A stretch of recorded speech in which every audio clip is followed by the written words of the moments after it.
Bonjour. Bonjour à tous. Bonjour. Moi c'est Loïc. Et moi c'est Arnaud, membre de la société Prestap.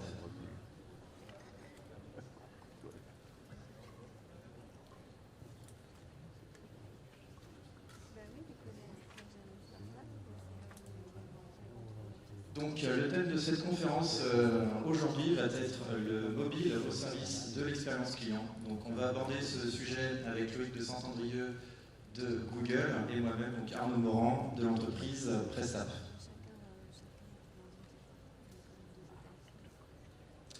Donc ce qu'on peut voir ici, c'est quelques statistiques donc, liées au e-commerce mais également au web-commerce.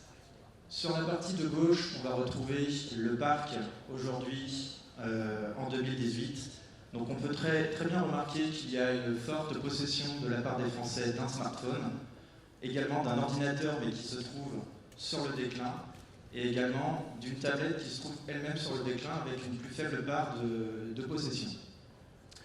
Cette part de possession qui est en baisse peut s'expliquer au niveau des tablettes, puisque les mobiles sont aujourd'hui de plus en plus grands, borderless, de plus en plus adaptés avec une meilleure connectivité, notamment lorsque nous sommes en mobilité, mais également parce que les tablettes se veulent moins mobiles que ces derniers, et également avec un coût qui peut être élevé pour des Français qui, par exemple, se voient avec une tablette qui devient plus obsolète et un téléphone qui est à changer. À ce moment-là, ils réalisent le choix de concentrer potentiellement leurs dépenses sur un smartphone qui va être beaucoup plus puissant qu'une tablette. Au niveau de la connectivité, à l'identique que pour l'ordinateur et le téléphone au niveau de la possession, le smartphone va être nettement supérieur en termes de connectivité. Aujourd'hui, on peut noter 46% de connectivité avec les smartphones. On peut donc dire que les Français sont nettement mobile first. La statistique qui s'affiche à présent, c'est 76 minutes. En moyenne, les Français se connectent chaque jour à Internet avec leur smartphone pendant 76 minutes, à contrario de l'ordinateur où ils vont passer seulement 33 minutes. On comprend fortement les enjeux pour les e-commerçants qui vous êtes sûrement sur PrestaShop aujourd'hui, d'obtenir une solution qui va se vouloir très adaptée au mobile pour pouvoir satisfaire l'expérience client d'un plus grand nombre de vos clients. L'importance du m-commerce. Aujourd'hui, on se rend compte d'un problème. Aujourd'hui, chez Prestap, nous avons souhaité concentrer nos efforts sur le mobile pour une raison très simple. Le chiffre d'affaires réalisé est de 21%. Ce chiffre d'affaires de 21% sur un volume de 81,7 milliards d'euros au total ne représente que 16,8 milliards pour le mobile. Il y a une forte marge de marché à conquérir et c'est pourquoi aujourd'hui, il faut concentrer ses efforts sur tout ce qui va concerner effectivement donc les solutions mobiles, avoir un site adapté, chose qu'on va aborder dans les différentes slides suivantes. 58% de visites. C'est un chiffre qui représente le pourcentage de visites qui proviennent des périphériques mobiles, donc aussi bien tablette que téléphone. Et on se rend compte d'une chose, aujourd'hui, plus de 60% quasiment, donc quasiment 60% de visites pour 21% de chiffre d'affaires. C'est-à-dire qu'il y a un cinquième du chiffre d'affaires qui est réalisé sur les sites e-commerce avec 60% de visites. Il y a une problématique, potentiellement des frictions qui ont lieu lorsque les utilisateurs sont sur votre site depuis un mobile. Et c'est ce qui en revient aux 2/3 d'abandon. Il a été remarqué, du moins sondé auprès des Français, qu'environ 2/3 d'entre eux ont au moins une fois dû abandonner leur achat sur un mobile à cause d'une friction sur le site. Donc ça peut être une friction au niveau de la navigation sur les pages produits, par exemple lors de l'ajout au panier, mais ça peut très bien également survenir lors de la sélection du moyen de paiement ou encore du moyen de livraison. Les moyens de paiement et les moyens de livraison, donc on y vient. Petite chose ici très intéressante, donc à noter que c'est un questionnaire à choix multiples, donc on se retrouve avec des statistiques qui dépassent les 100%, c'est normal. Ce sont les moyens de paiement et de livraison préférés par les Français. Donc aujourd'hui, si vous possédez une boutique e-commerce PrestaShop, Il est recommandé de proposer à minima la solution pour moyen de paiement via les cartes de crédit, mais également les wallets qui sont aujourd'hui avec 9% de possession, mais qui sont en très forte progression du fait de leur non-friction. Aujourd'hui, vous pouvez vous connecter simplement avec un wallet et payer sans devoir saisir de carte bancaire, etc., qui peuvent être source de friction. Si par exemple je souhaite faire un achat et que je n'ai pas ma carte bancaire sur moi, je ne peux pas finaliser ce dernier. Pour autant, je me souviens très bien de mon compte qui pour un peu est même enregistré sur mon smartphone. À ce moment-là, je viens finaliser mon achat et alors je ne perds pas de client. Je réalise donc une conversion.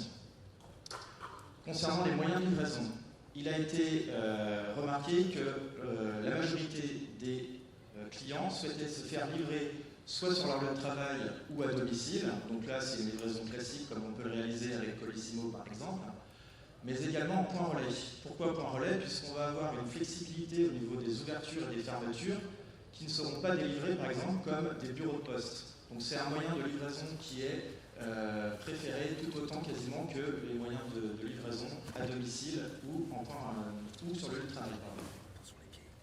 Donc pour synthétiser, au niveau des boutiques, il est préférable de proposer ces deux modes pour convenir à un plus grand nombre de Français et puis voilà, essayer d'augmenter votre taux de conversion. Tu voulais peut-être rajouter quelque chose, Loïc?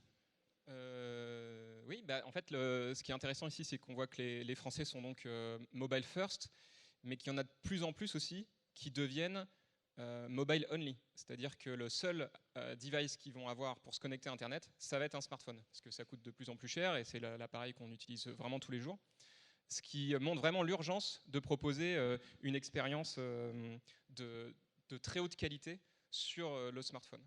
Donc moi, je travaille avec beaucoup de grandes marques françaises pour améliorer leur expérience client sur le mobile.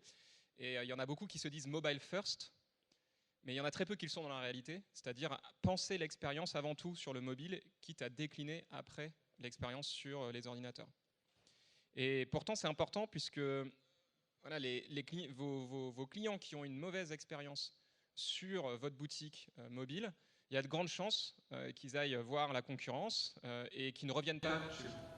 Et ce qui est aussi intéressant, c'est de voir qu'ils ne vont pas comparer l'expérience qu'ils ont sur votre boutique avec ce qu'ils ont comme expérience sur d'autres boutiques du même secteur. Ils vont juste comparer quand ils vont avec leur expérience web classique, quoi. Donc ils vont comparer avec le dernier achat qu'ils ont fait sur Airbnb, avec quand ils ont acheté sur Amazon, etc. Donc le niveau d'exigence des consommateurs, il est très élevé. Les Français sont toujours plus exigeants, ils sont aussi toujours plus impatients. Et ça, c'est un point très important, c'est la réactivité de votre site. Quelqu'un qui vient, vous avez peu de temps pour faire bonne impression. Vous savez que c'est l'économie de l'attention aujourd'hui. Vous avez quelques minutes d'attention du consommateur, il arrive sur votre plateforme. Il faut que tout de suite, vous lui offriez une expérience parfaite, qui comprenne exactement ce qu'il peut faire et que le site soit très réactif. Alors, on a fait une petite vidéo justement pour expliquer, vous allez voir à l'instant, l'importance de la vitesse. Mais il y a un chiffre qu'on communique très souvent, c'est une visite sur 2 est abandonnée si la page met plus de 3 secondes à se charger sur un réseau 3G. Donc ça, c'est hyper important à avoir en tête. Est-ce que votre site charge en moins de 3 secondes aujourd'hui? Il y a de grandes chances que non. Donc il va falloir travailler ça. On communique beaucoup là-dessus chez Google.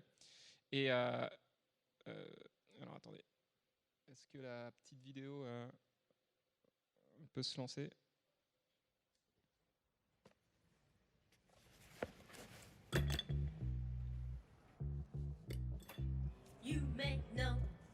You make no sense. You make no sense.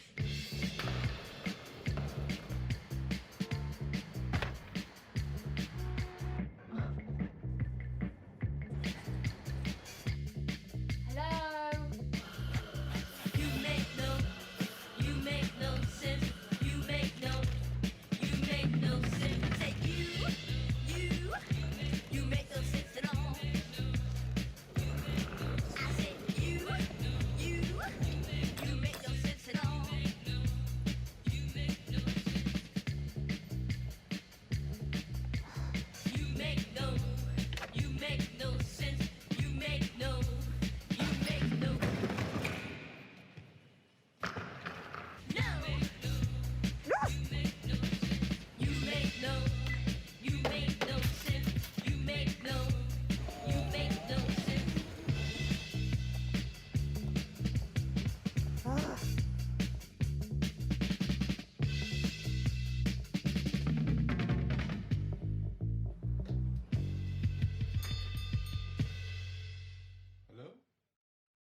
Voilà, donc je pense que c'est parfaitement énervant de regarder ça. On a tous vécu ce genre de choses et je trouve ça bien fait sur la façon de... On a une boutique, bah oui, jamais, les gens sont très frustrés si jamais ils sont obligés d'attendre avant de pouvoir faire un achat. Bah sur le site web, c'est la même chose, quoi. Si jamais c'est trop long, que il y a trop d'étapes avant de faire une conversion, bah évidemment que les gens vont être frustrés.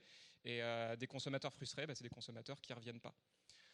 Donc cette importance des temps de chargement, il y a eu un autre ajout que l'ajout évident sur les performances de votre site et le chiffre d'affaires, c'est en SEO, puisque l'année dernière, on a annoncé, donc on appelait ça la Speed Update, les temps de chargement mobile sont devenus un critère dans le référencement naturel sur mobile. Donc les sites lents sont pénalisés depuis juillet dernier sur Google par rapport aux sites rapides.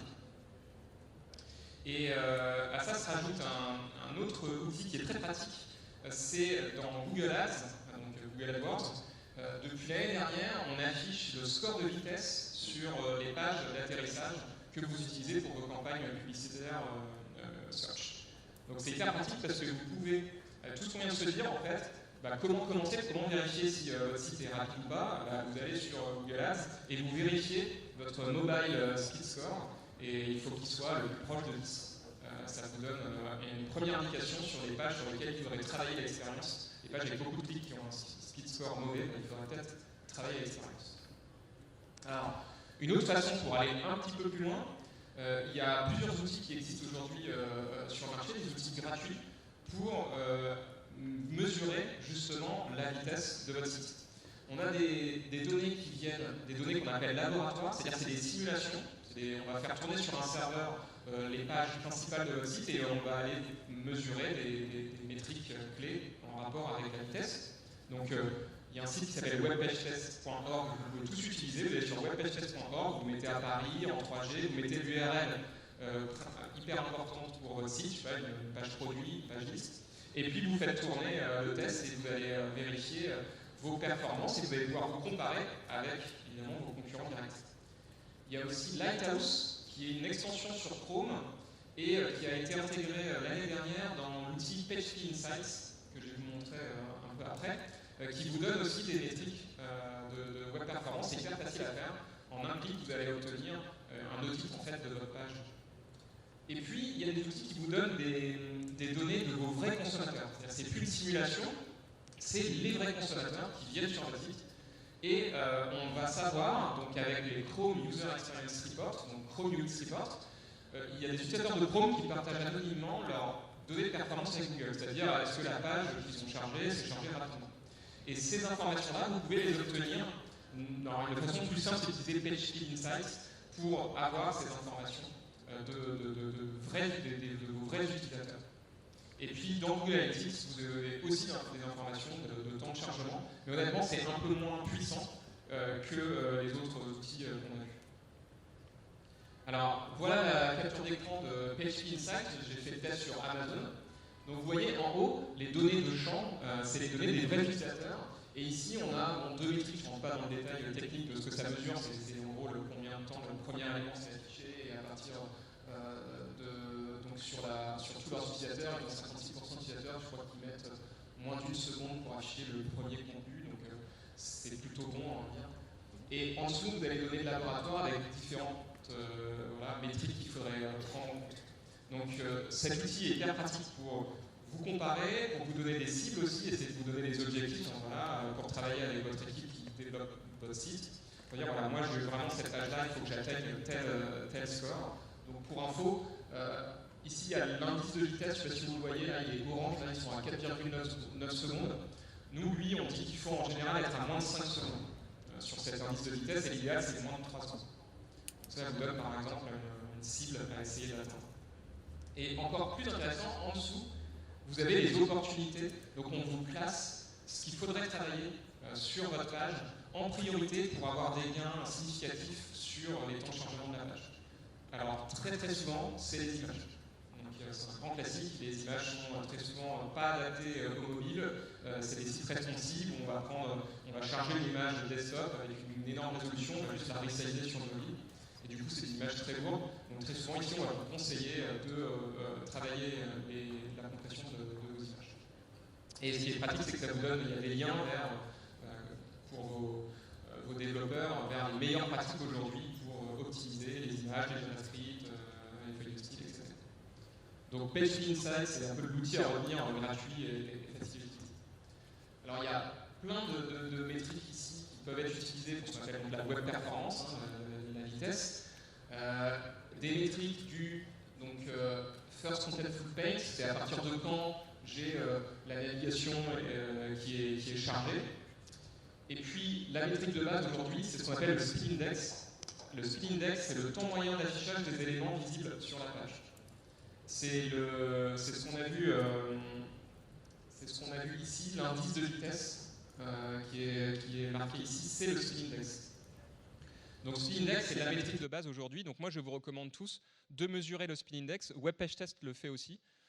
Et via WebPageTest, vous pouvez paramétrer tous les jours une mesure de l'indice de vitesse de vos pages clés et de vos concurrents. Parce que l'objectif, c'est que vous progressiez, mais si vous progressez moins vite que vos concurrents, c'est pas bon. Et de mesurer ça tous les jours, tout au fil de l'eau, toute l'année, pour que ça soit un critère dans votre pilotage pour l'expérience client que vous proposez. Depuis peu, on propose un autre indicateur qui est le time to interactive, qui à partir de quand je peux interagir avec la page. Ça, c'est la métrique la plus mature aujourd'hui pour ceux qui ont vraiment déjà bien travaillé leur web performance, qui ont un site qui s'affiche assez rapidement. On va travailler à partir de quand je peux interagir avec la page. Voilà. Donc ça, c'est... Vous retenez le speed index ou l'indice de vitesse comme indicateur principal aujourd'hui à utiliser et à intégrer surtout à vos dashboards quotidiens. Donc dans le journal du net, il y a un classement des meilleurs sites, des sites e-commerce qui ont la plus grosse audience sur Médiamétrie en France, et un classement de la WebPerf. Alors on voit que Rue du Commerce a un speed index de 2.8, enfin 2800. En gros, on va traduire ça par moins de 3 secondes pour charger les éléments sur Rue du Commerce. Donc si vous voulez voir un site, donc le site retail le plus rapide de France, c'est Rue du Commerce aujourd'hui. Si vous allez sur leur site, vous verrez effectivement, ça s'enchaîne hyper rapidement et c'est super impressionnant. Ils sont passés de 12 secondes à 2 secondes en un an et ils ont fait leur taux de conversion a augmenté de 50% suite à ce travail sur la vitesse. Donc comme quoi ça paye. Sur ces grands sites en France, en moyenne, vous voyez, je vous ai mis là, il n'y a pas que 19 sites, hein, ils sont une trentaine de mesurés. C'est 7000 le speed index moyen, donc à peu près 7 secondes, vous aimez quand même, pour afficher les éléments au-dessus d'une ligne de flottaison, sachant que nous, on recommande au moins 5, en dessous d'être sous les 5000, voire sous les 3000. Donc ça vous donne une idée, quand même il y a du travail. Alors c'était 9 secondes il y a 2 ans, 8 secondes l'année dernière, c'est 7 secondes aujourd'hui ce classement. Donc tous les ans quand même ces grands sites travaillent leur web performance et gagnent 1 seconde en moyenne. Alors comme j'ai accompagné beaucoup de clients sur ces sujets, il y a la meilleure recette, c'est d'avoir un dashboard pour mesurer évidemment la web perf, que ça soit que vous ayez défini des métriques clés et que vous les regardiez régulièrement. Ça fait partie de l'expérience client aujourd'hui, donc que vous ayez ça dans vos tableaux de bord de marketing. Et il faut aussi que ça ne soit pas qu'un sujet pour votre développeur ou votre équipe IT. Ça doit être un sujet qui est partagé entre le métier, le marketing et l'IT. Parce que si on décide de mettre un chatbot sur son site et qui va se charger avant le reste du contenu, ça va impacter la web performance. Donc la recommandation, on va utiliser un dashboard pour se donner des cibles sur des métriques clés, par exemple le speed index, mesurer au fil de l'eau toute l'année. Ce n'est pas un sujet qu'on va travailler en un mois puis après on passe à autre chose. Tous les clients qui font ça, un an après, leur site est de nouveau lent. Donc il faut maintenir sur le long cours avec une équipe pluridisciplinaire IT et métier. Donc c'était ça mon premier conseil, c'était vraiment de travailler votre site. C'est la meilleure chose à faire, c'est de faire en sorte qu'il soit de plus en plus rapide. Maintenant, il y a une autre possibilité, c'est de développer des pages d'atterrissage. Sur les pages d'atterrissage qui sont clés pour vous, donc très souvent c'est la page produit, une page liste ou voire même la home, ça va être de la développer en AMP. Donc on ne va pas développer tout le site en AMP, on va juste prendre la première page, les pages les plus populaires, et on va les convertir dans ce langage AMP HTML qui est optimisé nativement pour la vitesse. Donc ici, je vous donne l'exemple de Cdiscount. Cdiscount, ils ont lancé je ne sais pas combien de pages list, des centaines de milliers de pages list en AMP. ça consomme 10 fois moins de données et c'est 4 fois plus rapide qu'une page normale. En moyenne, une page AMP, ça se charge en moins de 1 seconde sur un réseau 3G. Donc, le principe d'AMP, c'est que le premier contact avec la marque doit être instantané. Et donc, on va offrir une page qui s'affiche instantanément pour que le consommateur ne bounce pas, qu'il n'y ait pas de taux de rebond sur cette page. Alors, il y a d'autres exemples. Dans le retail aujourd'hui, on a Decathlon aussi qui a lancé plein de pages AMP sur des listes produits. La homepage de L'Oréal Paris aujourd'hui, c'est une page qui est en AMP. Et on a évidemment AliExpress qui, lui, l'ensemble de leur site mobile est AMP. Donc, ils ont fait le choix drastique de développer tout leur site en AMP, mais parce qu'ils sont très présents en Asie. Et donc, il y a une prime encore plus forte en Asie, en Amérique du Sud et en Afrique, à avoir, si vous êtes présent sur ces marchés, à avoir des expériences instantanées, puisque la data coûte cher, et donc il faut que les sites consomment le moins de données possible. Et là, il y a un impact immédiat sur le taux de conversion. D'où AliExpress qui a développé, lui, l'ensemble de son site mobile en AMP. Vous pouvez faire la requête vélo homme. Moi, je la fais souvent celle-là, parce qu'il y a Cdiscount et Decathlon qui apparaissent dans les résultats de recherche avec... c'est les petits éclairs là. Quand il y a un petit éclair, je ne sais pas si vous le voyez, la grille, à côté d'un résultat, ça veut dire que la page est compatible AMP. Et quand je clique dessus, cette page en fait est servie par le cache de Google automatiquement, ce qui apporte un bénéfice supplémentaire en termes de rapidité. Non seulement le code est léger, mais en plus la page est servie par le cache Google, et ça c'est un cache gratuit entre guillemets, toutes les pages AMP en profitent, et ça booste vraiment les performances. Et on a annoncé une petite nouveauté, c'est les stories en AMP. Aujourd'hui, donc vous connaissez tous ce principe des stories, hein, voilà, cette logique de tuiles, je slide gauche, slide droit pour avancer d'une tuile à une autre, et c'est souvent pour du contenu branding. Donc imaginons un lancement d'un nouveau produit, une opération promotionnelle. Là, ici, ce qui est intéressant, c'est qu'on peut développer le code d'une story, même si vous en faites sur Instagram ou sur Snapchat, bah, du coup, vous avez déjà les assets en fait, créatifs. Vous allez pouvoir les développer en AMP HTML et les utiliser, bah, d'ailleurs, pour l'ensemble de vos campagnes. C'est comme si c'était un mini-site, mais mobile first, immersif et surtout optimisé pour la vitesse. Donc vous pouvez faire la démo sur vos téléphones, vous tapez, donc ça c'est La Roche-Posay qui a lancé, ils en sont à leur deuxième déjà story. Vous tapez Tolerian Ultra Story sur Google, sur votre téléphone, et vous allez voir dans le résultat de recherche naturelle, en plus il est un peu plus mis en avant, il y a une vignette, et quand on clique dessus, on a ce qu'on voit ici, cette logique de tuiles, on peut mettre des animations, etc., et mettre plein de call to action qui renvoient vers votre site évidemment transactionnel. Donc là c'est pas une logique de pair, c'est plus pour une logique de branding. Mais c'est hyper intéressant de travailler ça. Aujourd'hui, c'est beaucoup les marques de luxe qui s'y sont intéressées. Donc, La Roche-Posay, L'Oréal, Vichy qui sont dessus. Mais en soi, tout le monde peut le faire. Et en plus, cette asset-là, vous pouvez l'activer. Vous pouvez faire du fait de l'emailing, des assets marketing dessus. Et évidemment, du Google Ads, c'est un peu l'objectif. Et le contenu est mis en cache aussi par Google quand on y accède à partir du moteur de recherche Google.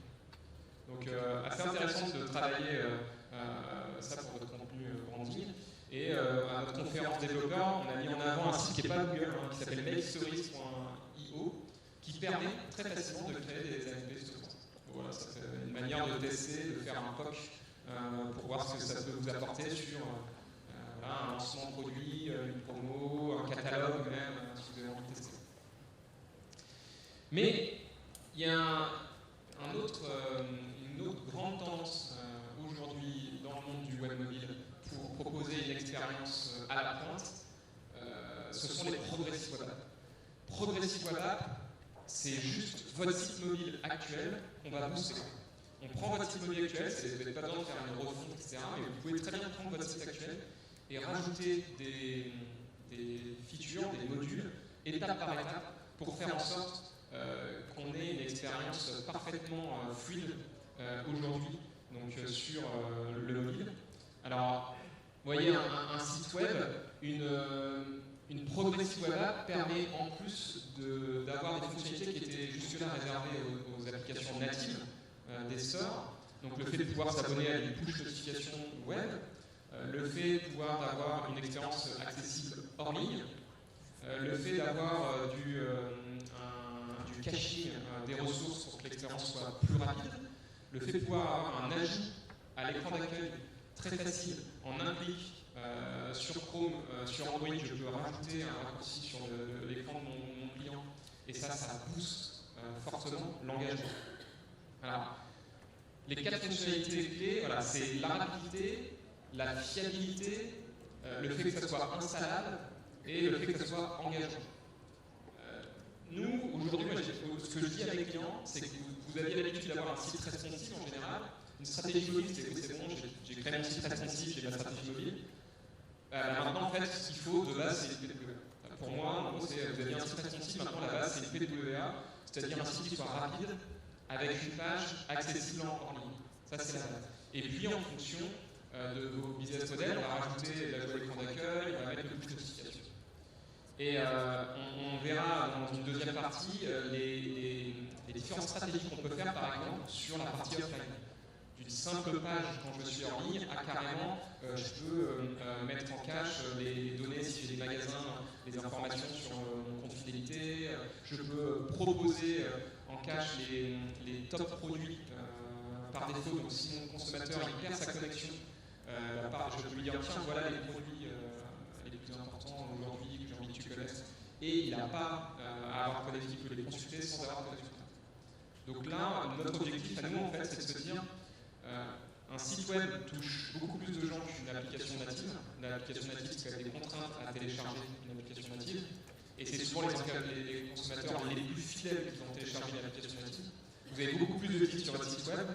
Ce qu'on va faire, c'est que ces leads que vous avez en masse, on va les optimiser et faire en sorte que les gens reviennent plus facilement avec leur raccourci, avec le push notification, faire en sorte que l'expérience soit plus rapide pour passer d'une étape à une autre, faire en sorte que ça soit plus fiable, que si jamais il y a une perte de connexion, ça soit complètement invisible sur le site parce que finalement tout a été mis en cache, ou s'il n'y a carrément plus de connexion parce qu'il rentre dans un site commercial, qu'il puisse quand même accéder à, je passe même, on peut mettre en cache sa dernière commande par exemple, pour qu'il puisse arriver avec son numéro de commande sans problème dans un point de vente. Et donc, ce qui est intéressant maintenant, c'est de voir avec PrestaShop comment faire facilement pour se lancer sur les PWA. Merci Loïc. Donc aujourd'hui, vous êtes ici sûrement parce que vous avez une boutique PrestaShop ou vous êtes une agence qui avait des clients sous PrestaShop. Comme l'a dit Loïc, une des tendances actuelles, c'est d'obtenir une PWA pour PrestaShop et donc que vos clients puissent profiter d'une meilleure expérience au sein de votre boutique. Pour obtenir cette PWA, donc premièrement sur PrestaShop, il existe une API qui va être back-end. Cependant, la PWA se voulant être front-end, donc c'est-à-dire accessible depuis l'extérieur de la boutique, il va y avoir une nécessité de venir créer un pont pour venir nourrir cette PWA de données, mais également lui donner les fonctionnalités, comme par exemple à vos utilisateurs de se connecter, de créer un compte et bien évidemment de passer une commande. Donc il va falloir premièrement avoir un pont pour pouvoir réaliser l'ensemble de ces actions, donc qui se caractérise sous la forme d'un module. Dans un second temps, il va falloir mettre en place les différentes techniques pour obtenir une PWA, donc qu'évoquait Loïc, à savoir le service worker. Qu'est-ce que le service worker? Ça va correspondre à l'ensemble des tâches qui vont tourner en fond de votre PWA, qui dans un premier temps va permettre d'obtenir du cache par exemple, ce cache qui va permettre d'obtenir de la fluidité et donc pour vos utilisateurs une expérience accrue, moins de friction comme je l'énonçais précédemment qui peut engendrer un abandon, mais également cela va permettre de définir une fréquence de rafraîchissement du contenu quand l'application n'est pas ouverte, quand la PWA n'est pas ouverte. De cette manière, un utilisateur qui retourne sur votre PWA et qui n'y a pas été pendant X temps aura quand même un contenu qui sera récent. C'est-à-dire que si vous avez des nouveaux produits, ces derniers seront directement dans la PWA et consultables sans que l'utilisateur ait un accès donc à Internet. Et enfin, troisième étape, Loïc parlait de responsive. Il est vrai que le responsive, c'est très important, mais aujourd'hui, il faut mettre un point d'importance sur le mobile first. Le mobile first, qu'est-ce que c'est? Le mobile first, ça va être une conception qui va être pensée pour et à partir d'un écran de téléphone pour ensuite s'étendre vers les tablettes et pour finir sur les écrans d'ordinateur. Aujourd'hui, on a pour habitude de réaliser cela différemment, c'est de partir sur un écran d'ordinateur et petit à petit d'adapter le site aux tablettes puis au téléphone, tout en amoindrissant le contenu qui est affiché à l'utilisateur. Et bien là, en fait, on fait l'inverse. On part directement du mobile pour venir s'étendre, donc comme je disais, vers les écrans de type desktop. Ce mobile first va se vouloir avoir un design simplifié et essentiel. Pourquoi? Tout simplement puisque l'utilisateur qui est sur une page produit, par exemple, depuis son mobile, n'a pas besoin de connaître la politique de retour en cas d'un produit qui doit être retourné, défectueux ou autre, ni de pouvoir consulter vos conditions générales de vente directement depuis cette page produit. Ce qu'il veut, c'est simplement obtenir des informations sur le produit, mais également pouvoir voir les photos ou encore le commander, bien évidemment. Donc on va partir sur un design se voulant essentiel. Et enfin, favorisé par les moteurs de recherche, comme le disait Loïc, depuis l'an dernier, les sites se concentrant donc sur mobile au niveau de la conception, mais également au niveau de la fluidité d'affichage, sont favorisés par les moteurs de recherche. Donc c'est pourquoi réaliser une conception mobile first va être un point important et qui va pouvoir vous permettre d'obtenir un meilleur référencement sur les moteurs de recherche. Les notifications. Aujourd'hui, vous devez sûrement envoyer des mails, des newsletters à vos clients pour les solliciter et créer de l'achat chez ces derniers. Ce que va permettre une PWA, mais également aussi une application native, ça va être les notifications. Alors les statistiques sont très claires. Il y a environ 10 à 25% des mails qui sont lus, contre 80 à 90% des notifications. Je vais regarder l'heure sur mon téléphone. Je vais tout de suite voir l'ensemble des notifications, même si le but initial n'était que de regarder l'heure. Même si des pop-ups s'affichent pour les mails, on ne voit pas le contenu entier. Donc favoriser les notifications, ça va être un bon point pour venir déclencher de l'achat chez vos utilisateurs. Et concernant le taux de clic, le taux d'ouverture, là c'est très flagrant également. 5 à 10% d'ouverture uniquement pour les mails, là où on se retrouve à 27% pour les notifications. Donc c'est-à-dire que vraiment les notifications qui sont fournies par les PWA, mais également les applications, sont très importantes aujourd'hui. Les notifications informationnelles et promotionnelles, on va retrouver deux catégories d'informations que vous allez pouvoir pousser auprès de vos utilisateurs. Aujourd'hui, quand ils s'inscrivent à une newsletter, ils reçoivent, entre guillemets, de la promotion, du marketing de votre part, mais par les notifications, on peut venir ici y induire une expérience utilisateur accrue grâce à des notifications qui vont être dédiées à améliorer l'expérience utilisateur. Par exemple, je passe une commande, je suis content de savoir quand cette dernière est en cours de préparation, mais également quand elle est expédiée ou sur le point d'être livrée, soit à mon point relais ou sur mon lieu de travail, par exemple. Les notifications promotionnelles, on va retrouver tout ce qui va concerner les différentes, par exemple, fêtes des pères, fêtes des mères, etc. Les newsletters promotionnels que vous allez pouvoir réaliser pour une occasion spécifique, comme par exemple le Black Friday.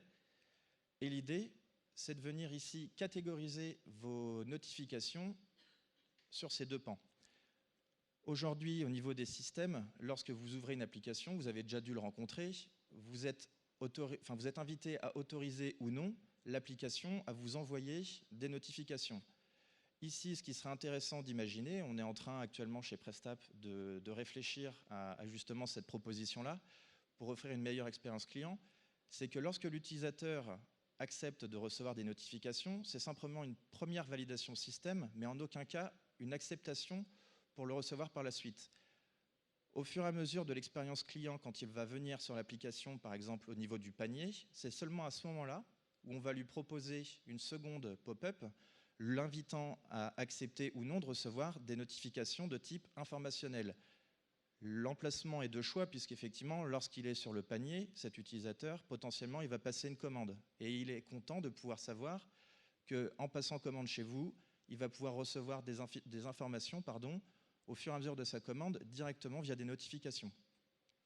Et enfin, les notifications promotionnelles, il ne sert à rien de venir spammer votre utilisateur puisque l'effet escompté peut être différent.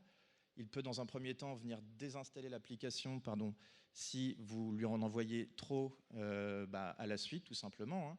Et là, l'idée, c'est de venir l'inviter à accepter des notifications promotionnelles seulement dans un second ou dans un troisième temps lorsqu'il reviendra sur l'application. Et là, il va prendre confiance en votre boutique et il va se retrouver dans une position où il le sait très bien, ça ne va pas être qu'un simple client. Il va être choyé, il va recevoir des informations de qualité de votre part, mais également, lorsqu'il y en aura, des promotions s'il l'a accepté. Pour réaliser ces notifications, 2 services, ou 3 sont disponibles, mais également d'autres. On va retrouver Google Firebase, mais également Wonderpush ou OneSignal qui vous permettent donc d'envoyer des notifications avec mise à disposition d'un dashboard avec les taux de consultation, mais également les taux de clic de ces notifications. Une solution clé en main. Donc, comme je l'ai évoqué au départ, la société Prestable permet d'obtenir une PWA pour PrestaShop. Également, mais le sujet n'est pas là forcément, des applications mobiles, même si aujourd'hui on aborde le mobile, on est plus concentré sur les PWA.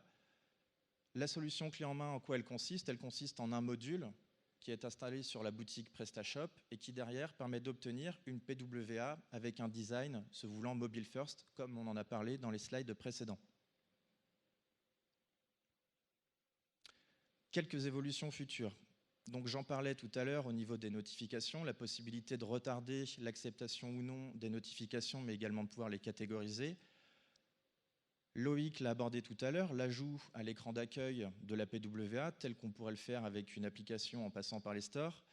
Ici, le but, ça va être de proposer à l'utilisateur d'ajouter à l'écran d'accueil, non pas dès sa première ouverture de la PWA, ou du moins de sa première consultation depuis un navigateur, mais dans un second temps, c'est-à-dire lorsqu'il va utiliser votre application. De la même manière que je vous l'ai expliqué pour les notifications, l'ajout à l'écran d'accueil, voilà, il vient dans un temps utile et où l'utilisateur ne se sent pas agressé. C'est très important. On est sur de l'expérience client. Aujourd'hui, je souhaitais vous faire participer à une petite expérience si vous souhaitez consulter un rendu d'une potentielle PWA. Voilà, donc vous pouvez vous connecter à l'adresse suivante. Alors, on est au niveau N-1, je ne sais pas ce que ça vaut au niveau du réseau. Donc voilà, je vous invite, si vous le souhaitez, à tester cette PWA. Donc c'est un cas client qu'on a mis en ligne très récemment. On est sur un design spécifique avec des modules qui lui sont bien propres, qu'on va aborder juste après. Mais voilà, l'idée pour ce client qui est déjà bien implanté avec un site desktop, c'était aujourd'hui de pouvoir proposer une PWA pour ses clients, pour favoriser voilà, l'expérience lors de l'achat. Donc je suppose que vous êtes surtout sur vos écrans. Je vous ai invité à regarder. Donc je continue quand même. Donc on va retrouver un design se voulant mobile first. Donc c'est-à-dire que l'écran que vous voyez actuellement, la conception a uniquement été pensée pour les mobiles. Et finalement, on est même plus que mobile first, on est mobile only puisqu'on ne s'est pas étendu vers la tablette. Enfin si, on s'est étendu, excusez-moi, vers la tablette, mais on ne s'est pas étendu jusqu'au desktop. On va avoir une recherche améliorée puisque ce cas client-là, on a utilisé le module DoFinder. Alors j'en profite, vous avez peut-être reçu la newsletter de PrestaShop au niveau de DoFinder, la possibilité d'effectuer un essai de ce module qui va permettre d'améliorer le moteur de recherche de PrestaShop et d'induire de la recherche prédictive sur vos produits.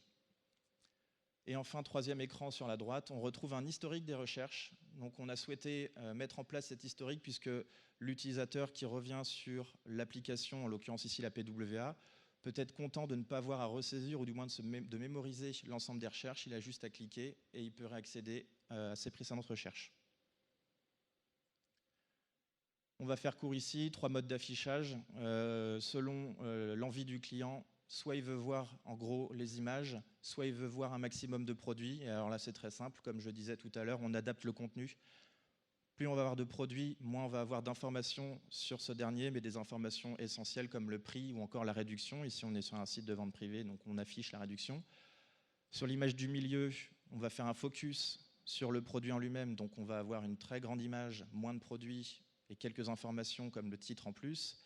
Et enfin, celle à gauche, on va avoir un mix entre les deux, des images assez grandes. C'est d'ailleurs le mode par défaut sur cette PWA qui permet d'afficher voilà, un maximum d'informations. Et on retrouve également le filtre et le tri. Donc là, interface très intuitive. On se base sur le module, sur les recherches, les filtres, pardon, excusez-moi, les filtres à facettes de PrestaShop. Donc là, directement, parce que c'est une chaussure, on peut venir filtrer par sa pointure, donc obtenir le produit sur lequel la disponibilité pour la bonne pointure est possible d'une manière très simple et intuitive. Et également, possibilité de venir trier avec différentes possibilités, et cela accessible très facilement et surtout de manière très ludique. Petit focus sur une fiche produit à présent. Sur cette fiche produit, on va retrouver la possibilité de slider les images, différentes informations relatives à la vente privée, comme lorsqu'elle va terminer ou encore les délais de livraison. Mais on n'en affiche pas plus à l'utilisateur. C'est-à-dire qu'on ne va pas le noyer d'informations, on le laisse vivre l'expérience telle qu'il le souhaite, et on lui propose de venir consulter des caractéristiques techniques ou en savoir plus en relation avec le produit ou la marque dans un second temps. Sur la partie droite, on va avoir le détail de la partie en savoir plus, et on peut voir qu'il y a une petite vidéo donc, relative à la marque. Donc là, en l'occurrence, c'est une chaussure Adidas et c'est la marque Jod, donc on n'y est pas tellement. Mais voilà, l'idée, c'est simplement de se dire qu'afficher une vidéo dans la fiche produit, ça peut venir augmenter jusqu'à 144% l'achat chez vos clients. Donc venir intégrer des fiches produits avec des vidéos, c'est vraiment une recommandation que je peux vous faire. Ça sollicite l'achat chez les utilisateurs. Un tunnel d'achat très fluide, tout simplement un petit récapitulatif des différents produits, la possibilité de sélectionner un moyen de livraison, un moyen de paiement. On retrouve ce que j'avais énoncé en début de conférence, les moyens de paiement et les moyens de livraison préférés. On l'a mis en application chez ce client, avec la possibilité soit de recevoir sur son lieu de travail donc, ou à domicile avec Colissimo, ou encore en point relais avec Mondial Relais. Et enfin, au niveau des moyens de paiement, on a utilisé le module PayPlug qui va permettre d'enregistrer la carte bancaire du client. Donc après, c'est géré directement chez PayPlug. Et en fait, l'avantage, c'est que votre client ne va pas avoir à ressaisir d'informations bancaires comme il pourrait le faire également avec PayPal. Mais là, l'idée, c'est vraiment de venir simplifier et de fluidifier le tunnel d'achat afin de ne pas perdre finalement de conversion. Et je vais laisser la main à Loïc. Oui, donc globalement, on a fait une étude au niveau mondial. Hein, les marques qui lançaient des PWA avaient une augmentation du taux de conversion de 20% en moyenne. Donc, parce qu'on a une expérience qui est centrée sur le mobile et plus fluide et plus rapide et installable, etc. Alors là, je vais vous partager mes clients à moi, donc ils ne sont pas sur PrestaShop, mais ça vous donne une idée en fait de comment, des performances qu'on pourrait attendre d'une expérience super optimisée, et puis de comment les mettre en place en termes de fonctionnalité. Donc Rue du Commerce a lancé sa PWA en début d'année. Ici à gauche, on voit l'exemple. Ils ont fait une page toute simple. On n'est pas hors connexion. On n'a plus de connexion. Bah, on nous dit tiens, t'es hors connexion. Alors dans l'idéal, il faut juste mettre en avant les forces de la marque. Donc moi aujourd'hui, ce que je conseille, c'est ça serait plutôt d'avoir Rue du Commerce plus de, je sais pas combien ils ont de produits, je sais pas, genre plus de 30 000 produits et la livraison gratuite à partir de 30 € d'achat, quoi, quelque chose comme ça. Donc avoir une page, ça c'est hyper simple à faire en plus. Hein. Une page hors ligne, dès qu'un visiteur arrive et qu'il n'a pas de connexion, il dit tiens, t'as plus de connexion, mais on a hâte de te revoir dès que tu auras de nouveau une connexion. N'oublie pas, on est la meilleure marque du monde, etc. etc. Et puis donc on voit l'ajout à l'écran d'accueil. Les personnes qui ont ajouté Rue du Commerce à leur écran d'accueil, en moyenne, elles ont un taux de rebond qui a été divisé par 2, un taux de conversion qui a été multiplié par 1,8. Un meilleur panier moyen, voilà, plus de pages vues, etc. C'est un peu la même logique aussi que pour les applications natives. Ceux qui font l'effort d'ajouter un raccourci sont plus engagés que les autres. Mais ici, par rapport à une application native, c'est que c'est instantané et que c'est vraiment sans frein. Donc si vous êtes sur un téléphone Android, vous allez pouvoir avoir cette petite push qui va apparaître. Aujourd'hui, c'est que le push, il est automatique sur les téléphones Android. Sur iOS, il faut que le consommateur ou l'utilisateur aille à la main pour aller rajouter le raccourci. Alors j'ai des marques qui vont mettre une petite bannière pour expliquer tiens, toi tu es sur iOS, n'hésite pas à ajouter mon site sur ton écran d'accueil en cliquant là et en faisant telle chose. Parce que la Progressio App, évidemment, elle est accessible sur tous les OS. Hein. Je peux consulter le site sans problème sur Safari. C'est juste que sur Android, j'ai cette pop-in qui apparaît, qui incite plus à installer, alors que sur Safari, il faut que je le fasse moi-même. Mais derrière, le site, j'aurai le raccourci, il sera en full screen aussi quand je le lancerai. Donc quand sur Android, quand j'installe le raccourci, là si vous l'avez fait sur Home Preview, vous verrez, c'est dans votre carrousel d'application. Donc c'est intégré dans votre carrousel d'application, vous allez avoir la PWA, pourtant elle fait moins de 1 méga. Autre exemple, c'est Etam qui a lancé sa PWA l'année dernière. Etam, donc eux, ils ont eu, bon déjà leur site, elle était beaucoup plus rapide depuis qu'ils l'ont lancé. Et les personnes qui viennent du raccourci ont un panier moyen qui a augmenté de 18%. Et puis, ils ont aussi des taux de conversion qui se sont rapprochés de leur taux de conversion de leur app native. Et ils ont même vu une augmentation de leur taux de conversion sur desktop par des effets cross-device. Comme l'expérience était plus performante sur le mobile, les gens consommaient plus de pages, voyaient plus de produits. Et du coup, ils transformaient sur l'ordinateur. Donc, à partir du moment où ils ont lancé la PWA, ils ont vu qu'ils avaient des meilleurs taux de conversion sur l'ordinateur et qu'ils n'avaient pas touché à leur site desktop. Et eux, ce qu'ils ont fait, alors pour la petite histoire, ils avaient une app native et un site responsive, et au moment de refaire leur app native, ils se sont dit, bah non, finalement, on va faire une PWA, on va juste garder le code web, parce que c'est vrai que ça coûte quand même moins cher, au lieu d'avoir une équipe qui développe sur Android, sur iOS, et puis pour le web. Eux, ils ont pris l'équipe qui développait pour le web, et le code, ils l'ont fait en sorte que le web soit installable, au moins sur Android, et sur iOS, bon, ils sont obligés de prendre un peu les gens par la main. Mais ce qu'on voit à droite, c'est que quand j'ai installé Etam sur mon écran d'accueil, la UX, la UI en gros, est une UI proche des applications. C'est-à-dire que le menu, ils l'ont mis en bas, comme ce qu'on a un peu plus l'habitude sur les native apps. Donc quand j'installe Etam sur mon écran d'accueil, j'ai l'impression d'avoir installé vraiment l'application Etam. Du coup, ça marche très bien. Et pour info, ils viennent de lancer aussi leur PWA sur le Play Store, parce que c'est tout nouveau depuis cette année, ce qu'on appelle les Trusted Web Activities. Si vous avez lancé une PWA avec toutes les fonctionnalités de la PWA, vous êtes capable de la packager et de la mettre, d'être présent sur le Play Store. Donc aujourd'hui, Etam, ils n'étaient pas sur le Play Store puisqu'ils avaient retiré leur app native, ils avaient lancé leur PWA.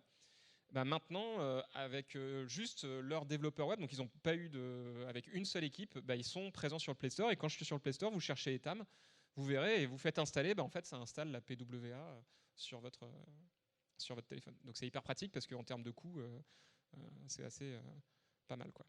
Et à notre conférence I/O pour les développeurs, on vient d'annoncer les desktop PWA, donc sur la prochaine version de Chrome et sur tous les OS. D'ailleurs, c'est sur Microsoft et sur Apple aussi. On va pouvoir installer, donc sur une version desktop, vous aurez le petit bouton installer aussi, et on va rajouter un raccourci pour installer finalement votre site sur le desktop des utilisateurs. Et après, donc ils auront une application comme les autres, ils pourront la lancer, c'est en plein écran, c'est pas dans Chrome en gros, c'est ailleurs. Donc si vous installez la version Chrome Canary, donc la version bêta en gros de Chrome, et que vous allez sur ulu.com/app, vous aurez cette expérience-là, vous pourrez voir un peu ce que ça fait, quoi. Donc pareil aussi, avec un code, vous allez pouvoir optimiser vraiment les expériences sur tous les écrans. Pour finir, si vous avez envie c'est un outil de formation, si vous avez envie de creuser, de faire en sorte que vos équipes marketing, je sais pas, analytics, soient un peu plus solides sur ce que c'est qu'une bonne expérience aujourd'hui, web mobile, la vitesse, les technos, AMP, PWA, on a créé un site dédié, donc winonmobile.withgoogle.com, et il y a 14 ou 15 modules. C'est genre 5-10 minutes par module. Il y a des vidéos, du contenu pour différents types de profils, mais c'est surtout pour du profil marketing. Et avec ça, vous allez pouvoir faire une sorte de session de formation. Vous pouvez booker, je sais pas moi, 2 heures avec votre équipe et vous proposer, tiens, on va aller faire les formations Winon Mobile. Et ça vous donnera plus de force pour défendre aussi des projets, pour dire non mais l'expérience client doit être au cœur de notre stratégie. Donc on a fini avec nos éléments. Du coup là l'objectif ça serait d'avoir des réactions de votre part, de ne pas hésiter à poser des questions, parce que c'est quand même des innovations là, vous avez peut-être pas ça en tête, donc surtout n'hésitez pas, on est là pour ça.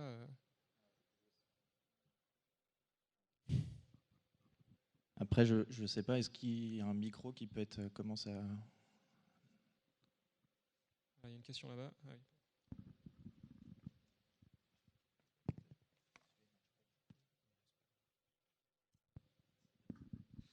Bonjour, donc moi ma question, elle concerne donc monsieur de Google. Euh, Est-ce qu'on a le droit au cloaking? Je sais que c'est pas forcément en rapport, mais nous on a déjà mis les AMP en place, donc est-ce que le cloaking est autorisé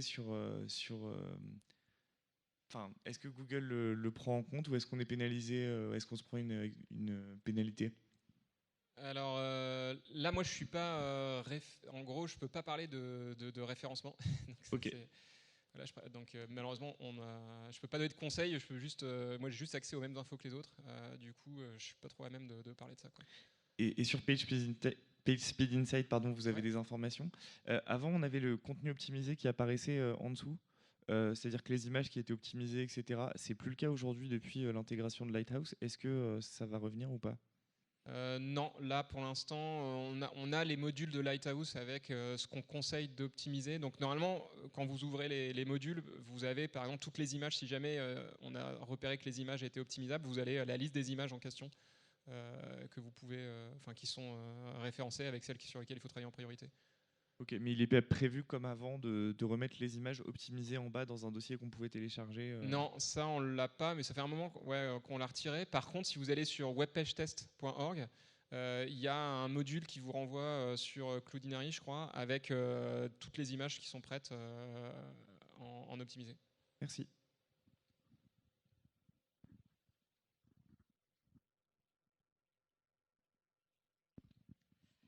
Bonjour, merci pour votre présentation, c'était super intéressant. Vous avez beaucoup montré des gros groupes pour lesquels vous avez mis en place les PWA. Est-ce que ça s'applique aussi à des petits e-commerçants? Bah oui, en fait, aujourd'hui, le principe, en fait, c'est pas si lourd que ça, parce que là, il y a plusieurs solutions. Donc, alors ça, moi, je suis pas un expert de PrestaShop, mais ça, c'est mon voisin qui va pouvoir expliquer sa solution. J'imagine que ça n'est pas hyper lourde à mettre en place, mais le principe, c'est qu'on peut y aller progressivement. Déjà, c'est ça qu'il faut le voir, c'est qu'on peut très bien dire, bah tiens, je vais faire une page hors ligne. Ça, c'est hyper facile, hein. L'ajout à l'écran d'accueil, c'est en 1 heure de code, on peut développer l'ajout à l'écran d'accueil, hein. Donc, il y a des choses qui sont faciles, d'autres choses qui sont plus complexes. Les gestions de cache avancées. Donc là, ce que j'ai pas dit, par exemple, Etam, c'est vrai qu'eux, ils ont un réseau de boutiques et ils ont mis en cache tout ce qui est le programme de fidélité. Donc quand je me log sur Etam et que je vois que je vais sur mon compte, j'ai ma carte de fidélité, mes points, mes commandes passées, à partir du moment où je les ai chargées une première fois, bah, si je vais dans un magasin et que je retourne sur Etam, ça sera affiché par défaut. Donc ça, c'est un peu plus complexe parce que c'est des logiques de gestion de cache et c'est un peu plus lourd. Mais sinon, il y a plein de fonctionnalités qui ne sont pas si complexes que ça à mettre en place. Et puis, en termes d'engagement, l'idéal, c'est de travailler et de le faire bien, et ça ne demande pas grand-chose. En fait, c'est au bon moment. C'est toujours la bonne chose au bon moment, hein. Et donc, au bon moment, on va lui dire, tu viens de faire un achat. Ah, ça veut dire que tu connais ma marque. J'espère que tu seras content. Bah, tiens, ajoute-moi sur ton écran d'accueil.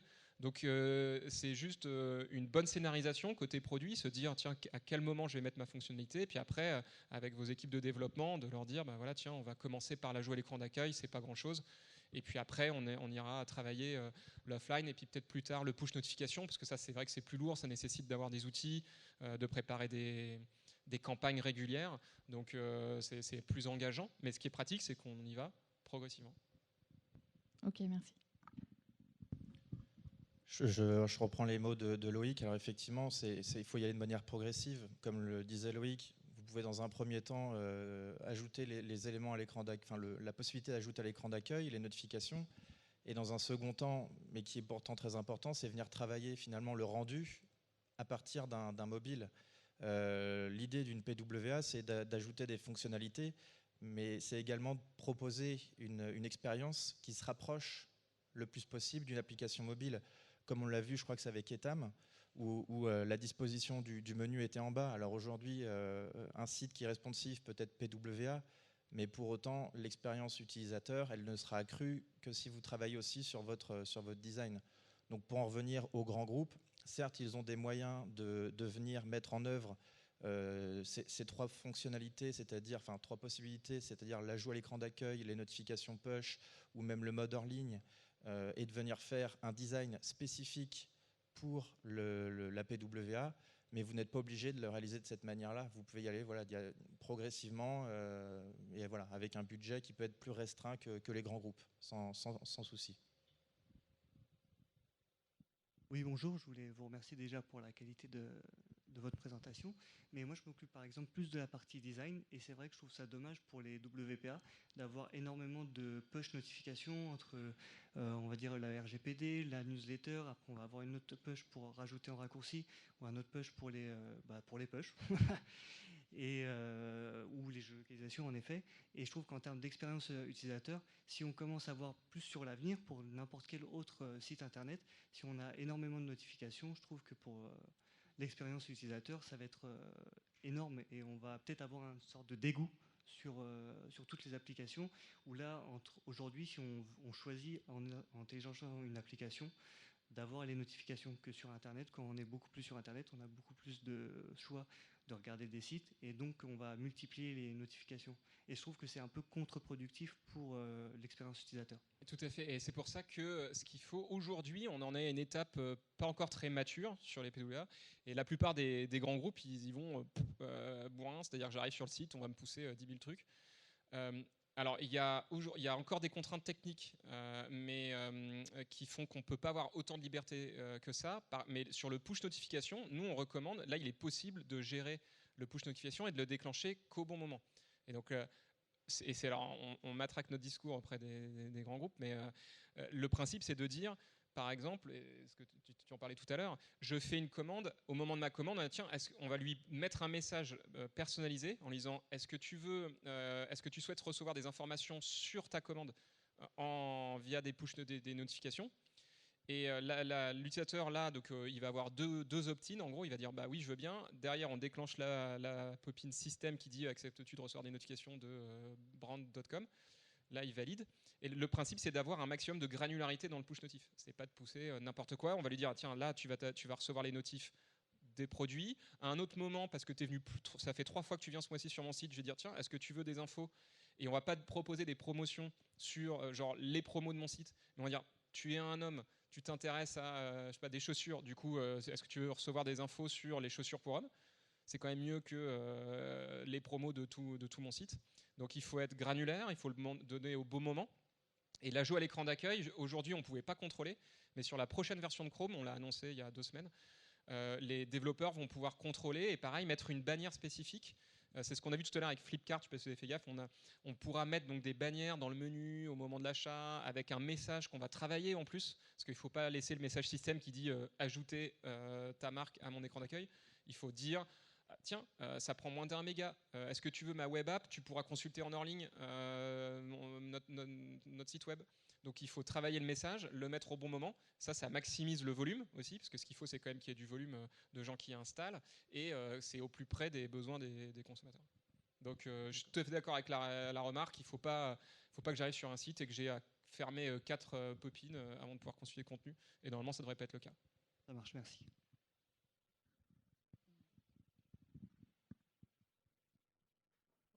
Devant. Merci. Bonjour. J'aurais une question, moi, c'est par rapport à la navigation sur Home Privé. Oui. C'est une question d'ergonomie, design. Je ne sais pas si c'était fait exprès. C'est quand on quitte la page d'accueil et qu'on arrive sur la page rayon ou la page produit, on a sur le header, on a le moteur de recherche qui disparaît, on n'a plus accès à la recherche, etc. C'est pour ça que c'était voulu, si c'était bénéfique pour autre chose ou pas. Du coup, vous n'avez plus la possibilité de rechercher qui s'affiche. Voilà, le moteur de recherche en fait n'est plus accessible. Ok. Non, c'est pas. Non, c'est absolument pas voulu. Après, je ne sais pas quel périphérique vous avez, mais effectivement, non, c'est pas iPhone. voulu. D'accord. Ok. J'essaierai de constater à la limite si on peut. On peut se voir tout à l'heure, ça peut être pertinent de voir pourquoi. Dans l'idée, non, c'est pas du tout voulu. Non. Parce que j'avais entendu que sur les pages de panier, il y a souvent des sites qui font sauter le header, qui empêchent les gens de revenir en arrière. Et moi, je comprends pas la pertinence en fait. Et c'était pour avoir votre avis par rapport à ça. Ça, c'est normalement, en gros, on conseille quand la personne est dans son panier, non, pas dans la descente produit. Donc, si je suis sur des listes produits, des pages produits, évidemment, on garde tout. La recherche, c'est hyper important.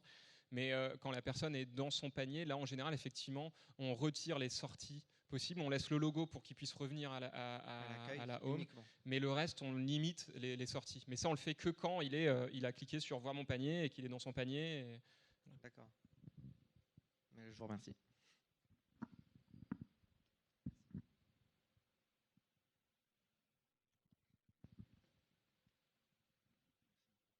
Merci. Bonjour.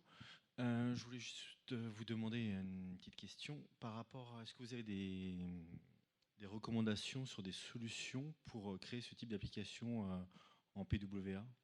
Est-ce qu'il y a des outils ou des solutions que vous recommandez? Est-ce que c'est PrestaShop? Est-ce qu'il y a d'autres solutions? Alors aujourd'hui, c'est un thème qui est très récent, la PWA.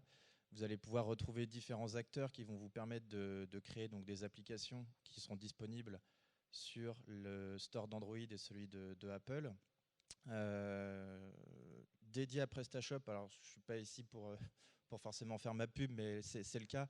Vous allez retrouver des acteurs comme Shopgate qui vont proposer des solutions mobiles qui vont permettre d'avoir donc une application mobile, mais qui ne sont pas concentrées uniquement sur PrestaShop. Et donc, où l'expérience, bon après je ne suis pas ici pour les dénigrer, c'est une possibilité.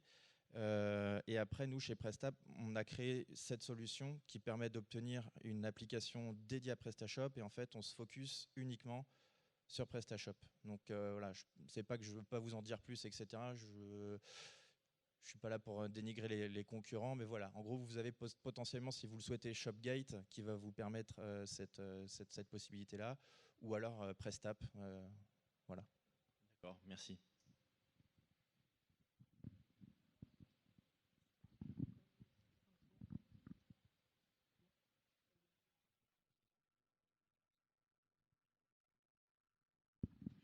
Alors, merci beaucoup pour votre présentation. Je rebondis juste sur la question de mon collègue qui parle du web design. Moi, j'aimerais plus parler du côté marketing, parce que lorsque vous avez parlé des notifications et de granuler justement ces notifications, il y a forcément un travail derrière de marketing. Donc, qu'est-ce que vous conseillez, par exemple, aux petites structures, PME, parce que je pense que les grands groupes, eux, ont déjà toutes leurs équipes. Qu'est-ce que vous proposez, par exemple, pour les petits marchands qui n'ont pas forcément ce degré de savoir marketing pour faire et développer le PWA? Alors, je pense que premièrement, pour bien faire, il faut établir un planning annuel sur lequel vous pouvez prendre du recul, venir définir quel type de notification ou de newsletter à quel moment, venir réfléchir au contenu en amont pour se laisser de la marge, et comme vous n'avez pas forcément une puissance de feu énorme, se retrouver coincé par rapport à la date J, par exemple la fête des pères, on ne va pas envoyer la newsletter 15 jours après, donc voilà, c'est venir travailler le contenu en amont. Venir travailler également les promotions que vous allez y mettre, c'est-à-dire que pour la fête des pères, etc., c'est de venir définir des produits, par exemple de votre boutique, qui vont être en adéquation avec cette dernière, sur lesquels vous allez appliquer une promotion. Après, je ne sais pas, je vais laisser la parole à Loïc, mais dans l'idée, voilà, c'est surtout s'y prendre en avance quand vous n'avez pas forcément de personnes dédiées et venir établir un planning annuel avec, par date, quelle promotion, quel produit et surtout quel contenu, et venir essayer d'y travailler des images en amont pour avoir une newsletter la plus sexy possible, et voilà, qu'elle engendre de la conversion auprès de vos clients. Après, on n'est pas obligé d'en faire tous les jours et toutes les semaines. Une notif en soi, c'est une ligne de texte avec un lien vers une page web. Donc, j'imagine qu'une marque peut commencer en disant « Moi, j'ai un énorme temps fort sur mon business. Il faut qu'à tout prix que j'essaye de communiquer sur ce temps fort. Donc, je prépare mon contenu web et puis après, je le décline en email pour une newsletter. Et puis, sur mon push notif, je pourrais le lancer, l'activer dessus. Bon, après, pour que les personnes, si je m'abonne à du push notif, c'est plutôt bien d'ailleurs que ça ne soit pas fréquent. Maintenant, bon, s'il n'y en a qu'un par an, c'est pas forcément top, mais c'est toute la question, c'est la priorisation par rapport au temps fort de la marque. Mais bon, au final, ça reste que de la création. Voilà, il y a une page web qu'il faut avoir de prête, et puis on va activer des liens vers cette page web.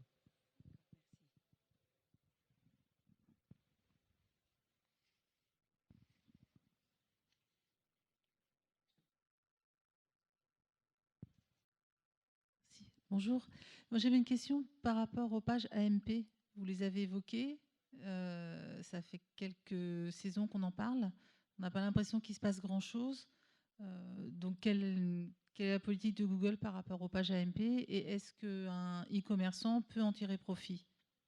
Oui, alors AMP, en fait, il y a beaucoup de clients, et je les comprends, qui se disent bon, vous nous avez beaucoup parlé de la vitesse, ben, moi je vais travailler mon site. Je ne vais pas aller développer une nouvelle page en AMP, je vais plutôt prendre ma page actuelle et l'optimiser. Donc les gens à qui je parle, effectivement, en majeure partie, disent bon, AMP, je veux bien, mais voilà, déjà, je vais travailler mon site. Et je leur dis c'est très bien, voilà, travaillez votre site. Donc j'ai deux types de clients qui se lancent sur AMP. Finalement, ceux qui se lancent là, j'ai ceux qui ont déjà fait le travail maximal, en gros, sur leur site actuel. C'est ce qu'on a sur Cdiscount, par exemple. Eux, ils ont optimisé au max leur site. Du coup, ils se disent, bah, maintenant, l'étape d'après, c'est AMP, parce que c'est le cache et c'est nativement optimisé. Et après, j'ai des clients aussi, donc je ne citerai pas les noms, mais pour qui, finalement, c'est trop long, avec l'équipe technique, de mettre en place des chantiers de vitesse et que ça soit intégré. Du coup, on va avoir l'équipe marketing qui va travailler avec son webmaster, mais qui est dédié à l'équipe marketing, au lancement de une ou deux templates AMP. Et ça marche très bien. Alors c'est vrai qu'aujourd'hui, moi j'ai beaucoup d'exemples dans ce qu'on appelle le lead gen. Donc c'est pas du retail, c'est pas des e-commerçants, c'est beaucoup des marques qui ont une page qui dit voilà le service, voilà l'assurance, voilà le produit bancaire, le crédit, et l'énergie. Donc vous voyez les télécoms, tous ces secteurs-là. Parce qu'ils ont une page qui dit tu t'abonnes ou tu prends mon produit, tu as 80 € offerts, en 20% en ce moment, 2 mois gratuits. Donc le message il est super simple, la page elle n'est pas compliquée à faire. Et ben eux ils la dupliquent, ça leur coûte pas grand chose, ils font le test. Après on fait un A/B test. Donc maintenant aussi c'est beaucoup plus facile. On a développé la page, on fait un A/B test entre la page AMP et la page classique. Et ça montre tout de suite les performances et éventuellement on décline. C'est vrai qu'un retailer aujourd'hui, souvent il a énormément de pages. Enfin, les gens avec qui je travaille, c'est vrai qu'ils ont plein de pages produits, plein de pages listes, et ça les embête un peu de devoir développer plein de pages AMP en plus. Alors on me fait signe que je crois qu'on est un peu au bout du temps là, mais j'espère que j'ai répondu à votre question. Sinon, je me mettrai, je pourrais en discuter avec vous. Bon, merci à tous en tout cas. Puis, bonne journée.